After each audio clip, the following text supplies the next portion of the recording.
70 বছর বয়স হয়েছে। আমি এরকম সন্তান কোন মার ঘরে জন্ম নিছে নাই এই জন্য কালো নিল বাবা আল্লাহ আমার সংসারে দি দেখাইছে। এই জালেম সন্তান দুনিয়াতে পাঠাই। যে আইনের আশ্রয়ে মানুষ খোঁজে ন্যায় বিচার ও নিরাপত্তা, সেই আইনকে হাতিয়ার করে জাকির হোসেন নামের এক মুহুরির বিরুদ্ধে ক্ষমতার দাপট দেখিয়ে নিজ পরিবারকে নিপীড়নের অভিযোগ উঠেছে। সেই ভুক্তভোগী পরিবার আজ ছন্নছাড়া।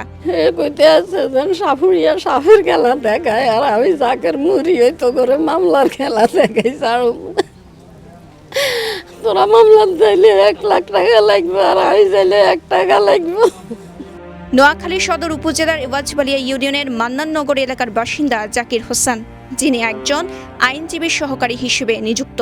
তার বিরুদ্ধে নিজ বাবা মা ও ভাই বোনদের উপর মামলা, নির্যাতন ও হুমকির অভিযোগ তোলে পরিবারের সদস্য ও স্থানীয়রা। আমি এই বিটা ছাড়া হয়েছি, আমার থাকতাম দিত না এই বিটার মধ্যে। আমার উপরে নির্যাতন, আমার উপরে হামলা, আমার উপরে আইন নির্যাতন, কার উপরে হাত উঠায়। আমার স্বাক্ষরের জালিয়াতি করি তো আমার জামিনদার বানাই আজাদ কাটাইছে। আমি রোজার ঈদের পরে গেছি, কোরবানি ঈদের পরে আইছি।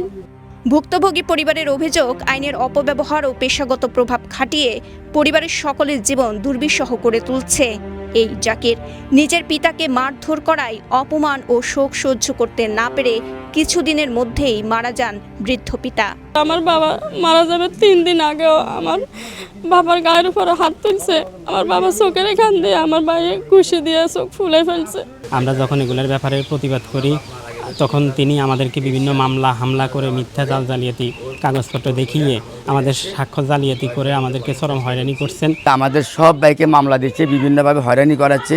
চুরি ডাকাতির মামলা, নারী নির্যাতনের মামলা, তারপরে অশ্লীলতার মামলা, এবার যদি আমাদেরকে তছনছ করে দিতেছে।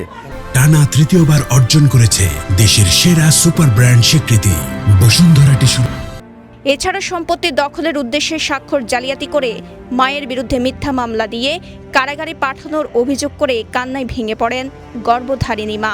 অভিযুক্ত ছেলের সঠিক বিচার চান ভুক্তভোগী এই মা। মাননীয় প্রধানমন্ত্রী তারেক রহমান করুক, যাতে করে তার মতো নিকৃষ্ট ব্যক্তিকে ফলো করে আর কোনো সন্তান তার বাবা মা ভাই বোন অথবা এই ধরনের অত্যাচার, এরকম জঘন্য মিথ্যাচার যাতে করে না করতে পারে। আমার দেবররা কেউ তার অত্যাচারে কেউ শান্তি পাচ্ছে না স্যার।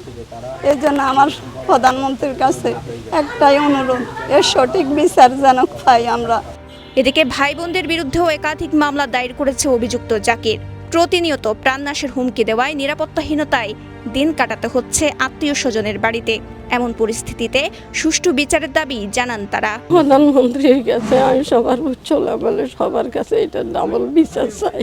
তবে অভিযুক্ত মুহুরীর জাকির এসব অভিযোগ অস্বীকার করে বলেন তিনি কোনো ধরনের প্রভাব খাটাননি এবং পিতার উপর নির্যাতনের ঘটনাও সত্য নয়। অন্যদিকে মাকে জেল খাটানোর ঘটনাটিও মিথ্যা। দীর্ঘ 20 বছরে অত পর্যন্ত আমার মা কোথাও থানা, কোথাও গ্রাম সালিশ, কোথাও সমাজ সালিশ, অত পর্যন্ত আমার মার যদি কোনো অভিযোগ থাকে আমার বিরুদ্ধে, হ্যাঁ, তাহলে আমি এটা মাথা পেতে নেবো।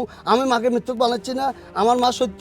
আমার মা আমাকে 2025-এর যেদিন আমার ভাই হাজতে গেছে, তারপর থেকে আমার মা আমার লগে বিরুদ্ধ আচরণ করতেছে।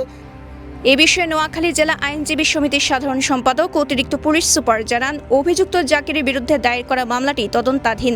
অভিযোগ সত্য প্রমাণিত হলে যথাযথ আইনানুগ ব্যবস্থা নেওয়া হবে। বিষয়টা তদন্তাধীন আছে।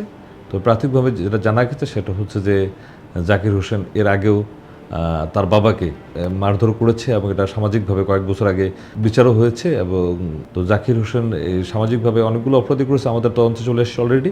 তো আমরা এই বিষয়টা খতিয়ে দেখছি। যদি জাকির হোসেনের এ পর্যায়েও যদি তদন্তে দোষ প্রমাণিত হয়, আমরা তার বিরুদ্ধে প্রতিবেদন দিব এবং আইনি ব্যবস্থা গ্রহণ করব। মা বাবা তো মা বাবাই, মা বাবাকে সবসময় কেয়ার করা, টেক কেয়ার করা একজন লোকের দায়িত্ব। আর এর বাইরে তো যাওয়ার কোনো সুযোগ নেই।